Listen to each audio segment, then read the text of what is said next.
Assalamualaikum warahmatullahi wabarakatuh. Saya Yasmin Khadijah Diva Putri dari program studi akuntansi. Sini saya akan menjelaskan mengenai studi kasus dari mata kuliah akuntansi manajemen dengan dosen pengampu Ibu Cindy. Di sini studi kasus yang saya bahas mengenai PT Semen Indonesia Persero Tbk membutuhkan 500.000 kantong semen setiap tahun untuk proses distribusi produknya. Selama ini kantong semen diproduksi sendiri dengan rincian biaya sebagai berikut. Bahan baku sebesar 2 miliar rupiah, tenaga kerja langsung sebesar 1 miliar rupiah, overhead pabrik variabel sebesar 600 juta rupiah, overhead tetap yang dapat dihindari sebesar 400 juta rupiah, overhead tetap yang tidak dapat dihindari sebesar 250 juta rupiah. Selama proses produksi kantong semen, perusahaan juga mengeluarkan biaya lingkungan berupa biaya pengolahan limbah kertas sebesar 45 juta rupiah, biaya pengendalian debu produksi sebesar 30 juta rupiah, biaya pemantauan kualitas udara sebesar 15 juta rupiah, biaya pelatihan lingkungan sebesar 10 juta rupiah, biaya perawatan alat pengendal emisi sebesar 20 juta rupiah.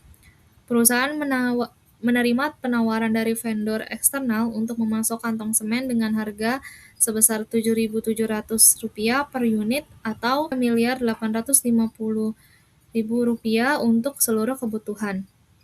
Di sini ada penjelasan mengenai dari tabel balance scorecard. Pada balance scorecard PT Semen Indonesia, terdapat 4 perspektif yang digunakan untuk melihat pencapaian perusahaan secara menyeluruh. Pertama, dari perspektif keuangan, perusahaan berfokus pada peningkatan efisiensi biaya pengadaan kantong semen. Tujuannya adalah menghemat biaya sebesar 150 juta melalui keputusan make or buy.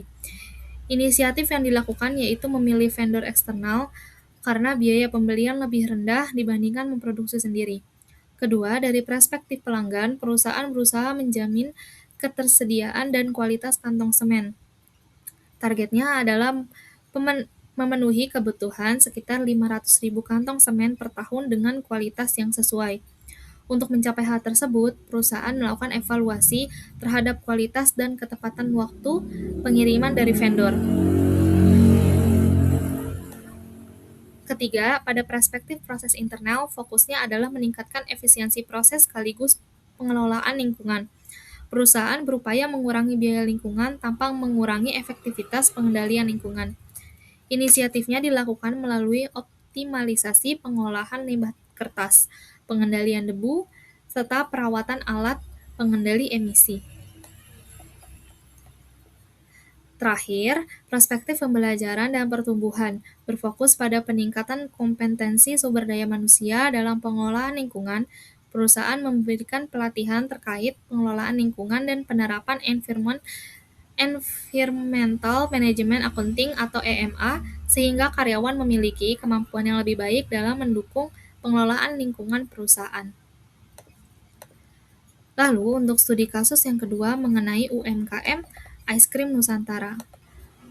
Pada simulasi operasional, Ice Cream Nusantara melakukan proses produksi dua jenis, yaitu produk ice cream coklat dan ice cream vanila. Data produksi selama 1 bulan, jumlah produksi dari ice cream coklat adalah 5.000 unit, ice cream vanila 2.000 unit, serta bahan baku langsung untuk ice cream coklat adalah 10 juta rupiah dan ice cream vanila sebesar 6 juta rupiah.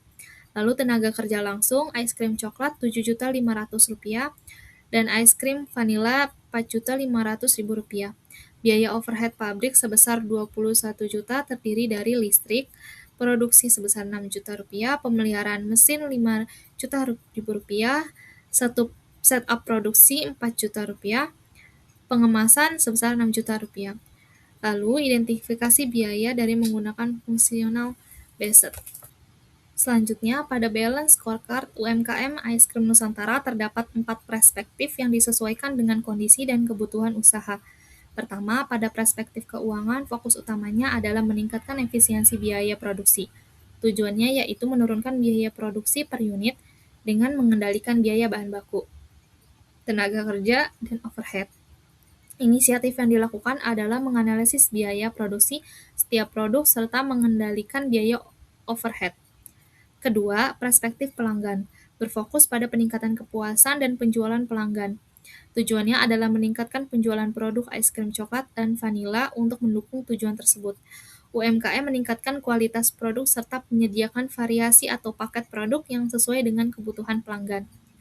Ketiga, pada perspektif proses internal, perusahaan berusaha meningkatkan efisiensi proses produksi. Salah satu caranya adalah mengoptimalkan penggunaan listrik, mesin, setup, dan pengemasan. Perusahaan juga menerapkan activity-based costing atau ABC untuk mengidentifikasi aktivitas yang paling banyak menggunakan biaya sehingga pengendalian biaya dapat dilakukan dengan lebih tepat. Terakhir, pada perspektif pembelajaran dan pertumbuhan, fokusnya adalah meningkatkan kemampuan SDM dalam pengelolaan biaya. Tujuannya adalah meningkatkan kompetensi karyawan dalam akuntansi biaya dan digitalisasi. Inisiatif yang dilakukan berupa pelatihan akuntansi biaya, penggunaan sistem pencatatan digital, serta penerapan kode etik akuntansi manajemen. Jadi, pada kedua balance scorecard tersebut sama-sama menggunakan 4 perspektif, tetapi fokusnya disesuaikan dengan karakteristik masing-masing perusahaan. PT Semen Indonesia lebih menekankan efisiensi pengadaan dan pengelolaan lingkungan melalui IMA, sedangkan UMKM Ice Cream Nusantara lebih berfokus pada efisiensi biaya produksi, kepuasan pelanggan, penerapan ABC, dan peningkatan kompetensi SDM.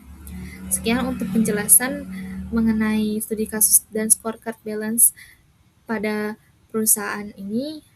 Kurang lebihnya mohon maaf. Wassalamualaikum warahmatullahi wabarakatuh.